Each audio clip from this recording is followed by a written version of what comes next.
make them yeah. I'm not privy to that information. It's above my pay grade, so please. But somebody said, one of our viewers said, perfect question. I was going to ask that. I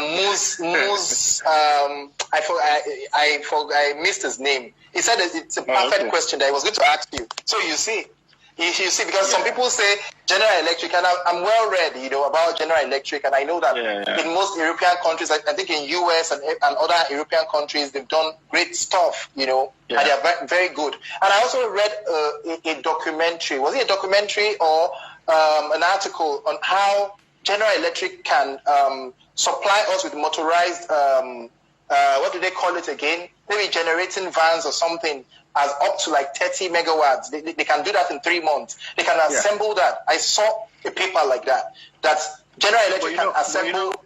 But General Electric is also... Okay, Adams Musa Zakari was the one that said, I asked you a perfect question.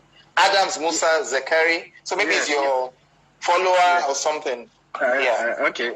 So for Adams, I mean, for both of you, really, you have a point. But the truth is, G is also well entrenched in Nigeria. If it's not in the power sector, they used to be very, very much into the power sector. But I think at some point a few years ago, they decided to go full blown into transport. And they are very, very well into this whole, Ministry of Transportation, infrastructural drive right now. So I think it's an investment decision on their part. But like I mentioned earlier, this wasn't like an international procurement for services. It is a government-to-government agreement, and the German government, decided to employ, the services of Siemens, who is a company. If it was an American government to Nigerian government agreement, maybe they would say GE. Yeah. So I get it. But thank God you are not minister, so I'll let you off the hook for today because you are not minister. Thank you. All right, thank you. So how far has the REA gone in rural electrification? Since you assumed office in 2017, right? Yeah. So, and what are your projections for the next 3 years? The expiration that will be the expiration of this administration. Okay, so our projection is in line with the Rural Education Strategy and Implementation Plan, and also the renewable, the Renewable Energy and Energy Efficiency Policy, which is also in line with the UN Sustainable Energy for All. So it's a 2030 projection. The idea is to have universal access to electricity by 2030. Currently, when we started, we could say rural electrification, access to electricity in rural communities was maybe like 30% or thereabout. Okay. Or with the model we've adopted now, which is basically open up the space, not just government doing it, but people coming in, getting their funding and going to individual rural communities. We could say that since we started in 2013, at least we've added another 5% to that, But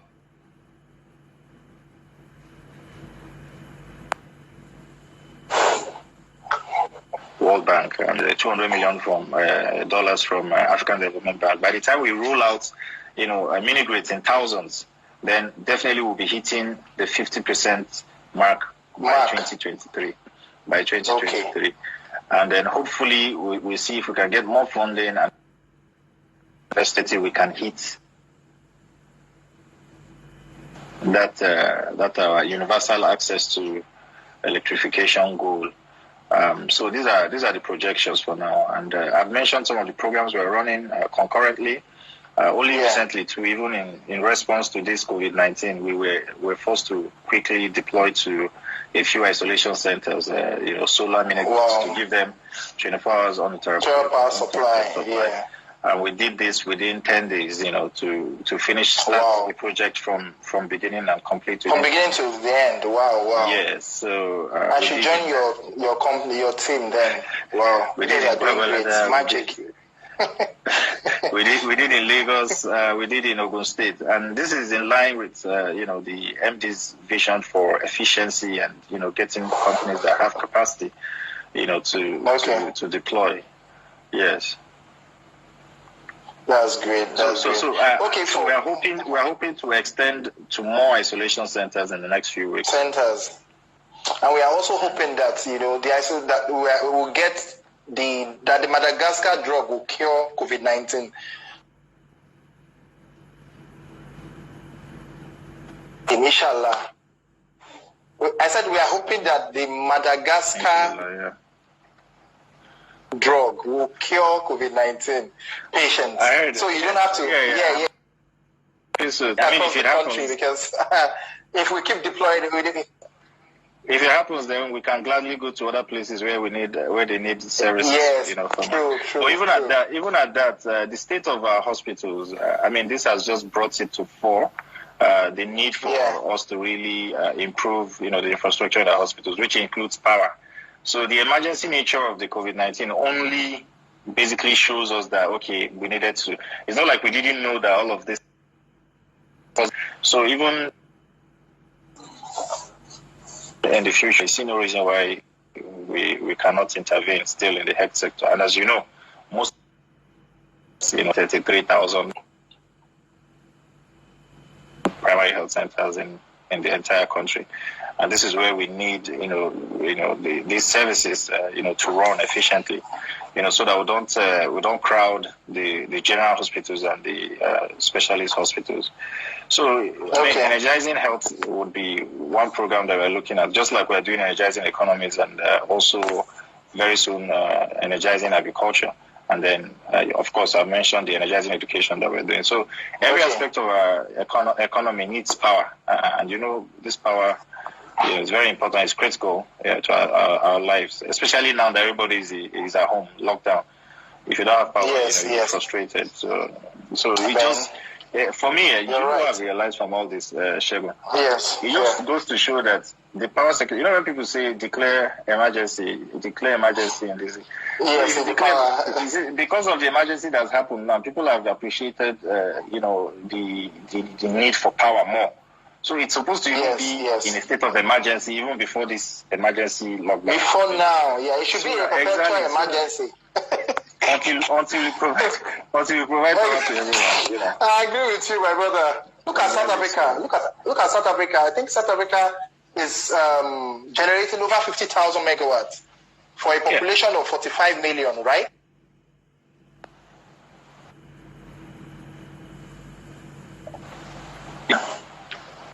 Can you hear me? Yeah. So you can see that. But South Africa is also an country because they have a lot of industries and economies, and they have a lot of coal mining, which requires a lot of power. Even though it's not about comparing the population to the power generated, it's about the productive use for this power. So in as much as Nigeria needs, we require power. I believe, if we have, we don't need to have up to that 45, is it 50,000 megawatts? Well, if we have like 25,000. Exactly. We'll see everybody. Okay.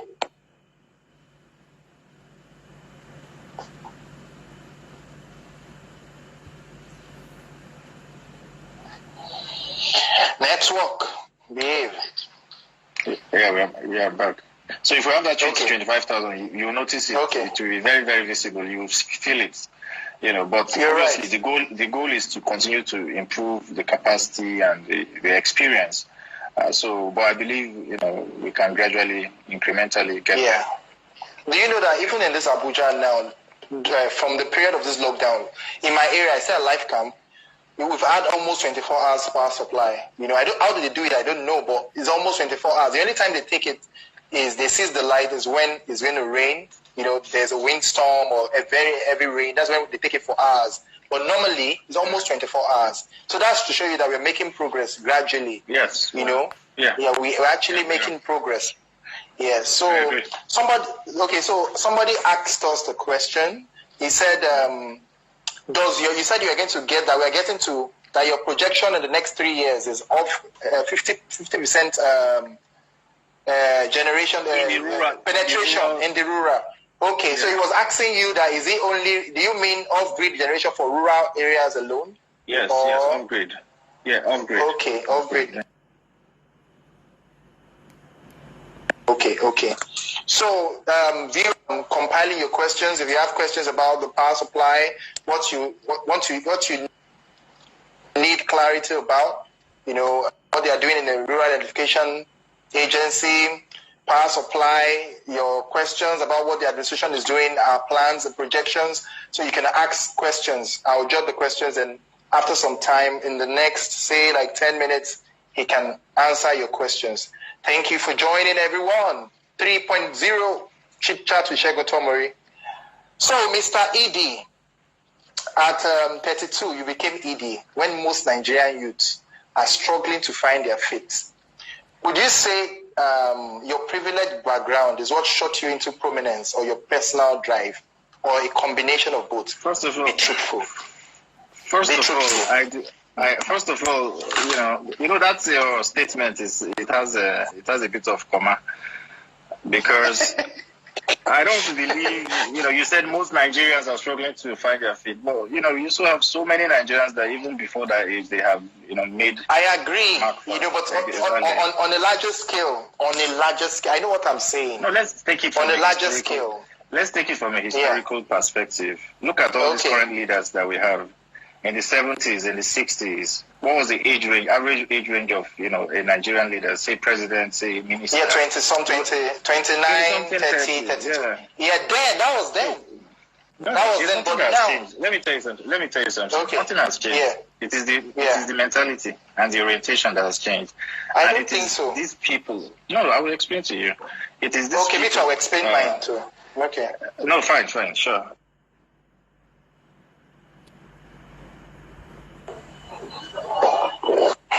Belongs to the young people. Yeah, I didn't get that. The country belongs to the young people. This country belongs to the young people. It is for us to decide this country, because as the younger generation, we are the ones that, obviously, with life being there, if you want to go according to how everybody came, we are supposed to live longer, right? But for some reason, within the 80s, 90s, this whole leadership thing, the people that had started in their early 20s, late 20s and 30s are still the one leading up till now. And I don't think it's because they do not want to leave power. But I think for some reason, the young people just decided to abdicate. And they feel they want to do Bob Daddy challenge instead. I mean, if they want to do that, it's fine. I mean, we have people, surviving there. But what happened for those that want to groom themselves to become leaders of tomorrow? What's stopping you? Like, really? So, to answer your Minister, question, thank you for.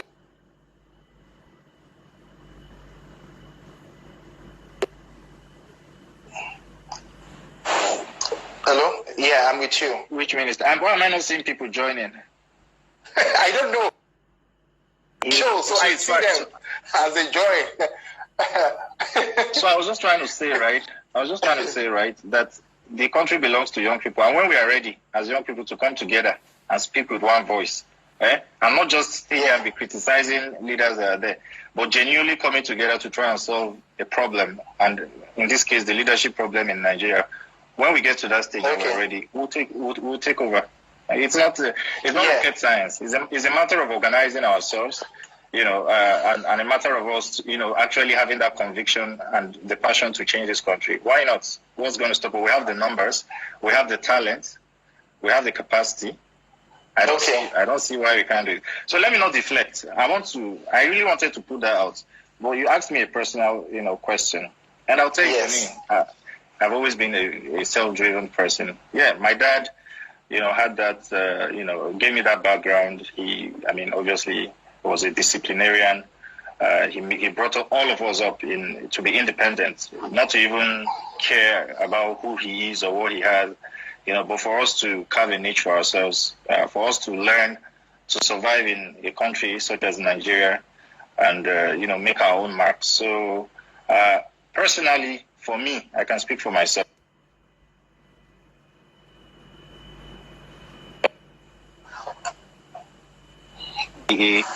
All of those things were something that was carefully planned based on my own career. And of course, God had a hand in all of the plan, but I had been very, very careful. careful. Let me give you an instance.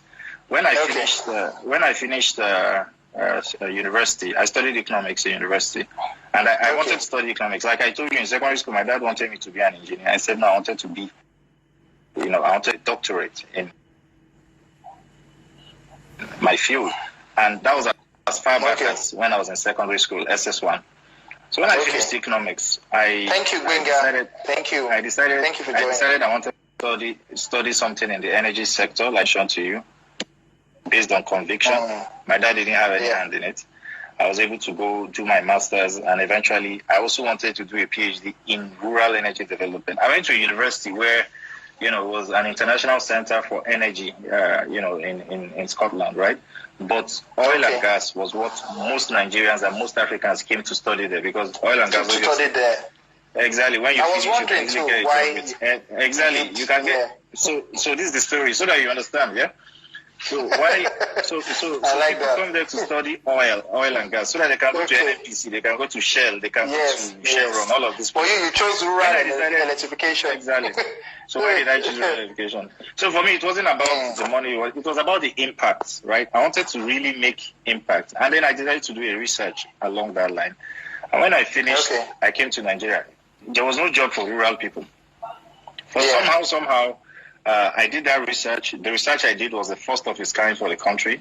Then the German International Cooperation Agency, they were supporting the federal government in the rural education space. And when they saw what I had done, they asked me to come and join them. So we now put in place all the policies I was talking about in my research that we needed to put in place, all the structures, right? We put that in place.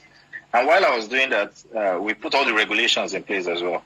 Now, the government now asked me to come and serve as an executive director here in REA to implement all of these things that we have now put in place in terms of policies and plans, strategies. And plans. So that's why I think there's a God factor. I mean, obviously, there's God factor in everything we do. I believe in. I'm a Muslim. I believe in God. I have faith.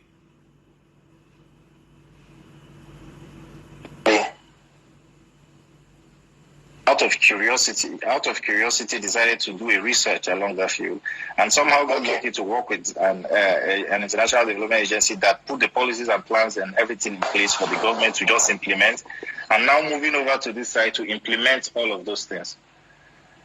My dad doesn't know anything about rural education or anything like that. He's a country surveyor. He's a contractor. So this is the path that I carved the niche. I carved a niche for myself, and I decided to go by it.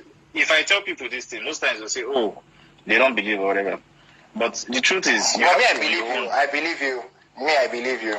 Don't worry. You have to on your own decide what you want for yourself. I'd never wanted to be under the shadow of my father or whatever. I mean, for me, I feel like, well, he has tried. He has best to go at my own impact and contribute my own quota. That's always been my mentality. And I am not one that sits down to criticize and say, oh, this person, Segun,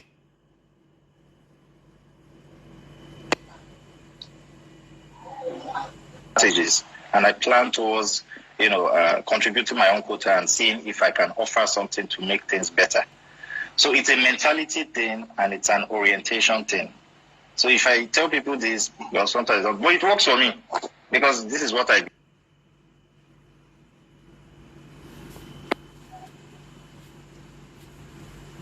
You try first and see how it goes, but don't just be negative. Yeah. Don't be pessimistic. I'm not a pessimistic. I'm always optimistic. I always feel like things can be done better. Things can get better. I agree. Same.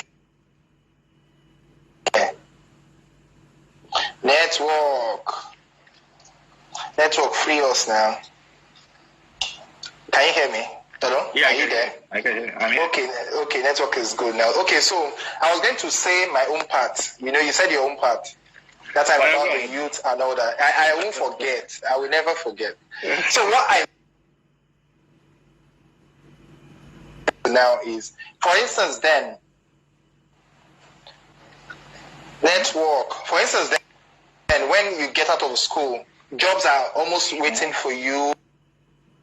The opportunity was was much for people, for the graduates coming out of school and all that, you get. So people got on faster with life as youths. You get what I'm saying? That's what I'm saying here. You know, unlike now that, you know, the space is very competitive. My dad told me a different story. My dad told me that it had always been like that. Even that time, you still needed to compete for jobs. So it wasn't like I heard you compete, but the competition is not as neck deep as it is now, because we have the larger population and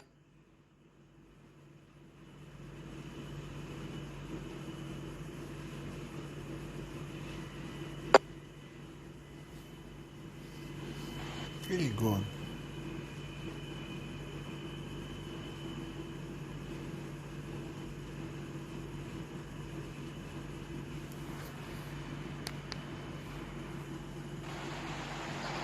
Yeah, sorry, I can hear you now.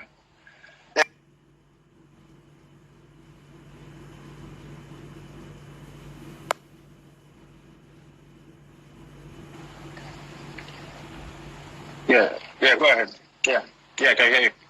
Came, I think at age 21, she started working. She did secretarial stuff, working, and within a short while, she got the car and everything. You get, you know, so by 25, 26, she was already very okay, you know, lounging and all that.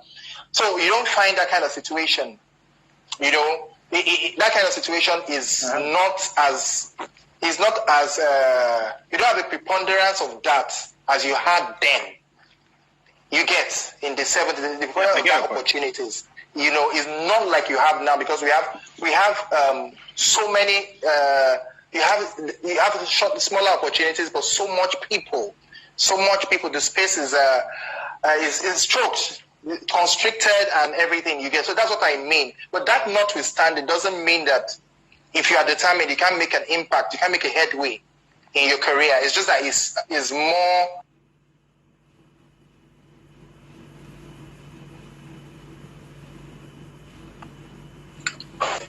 You get it now. So I understand. I get you. Yes.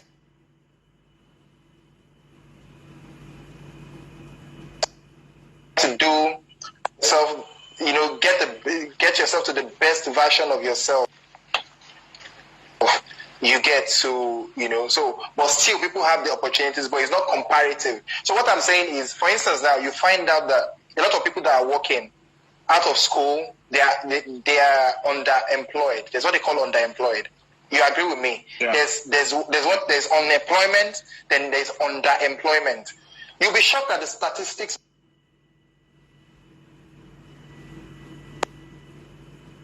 Shocked at the statistics of those that are underemployed, gainfully employed. You know, those that are gainfully employed, maybe that are gainfully employed, that can really take care or cater to themselves, and I don't, maybe they are not up to 20%. I don't know the statistics, but I know they are not much.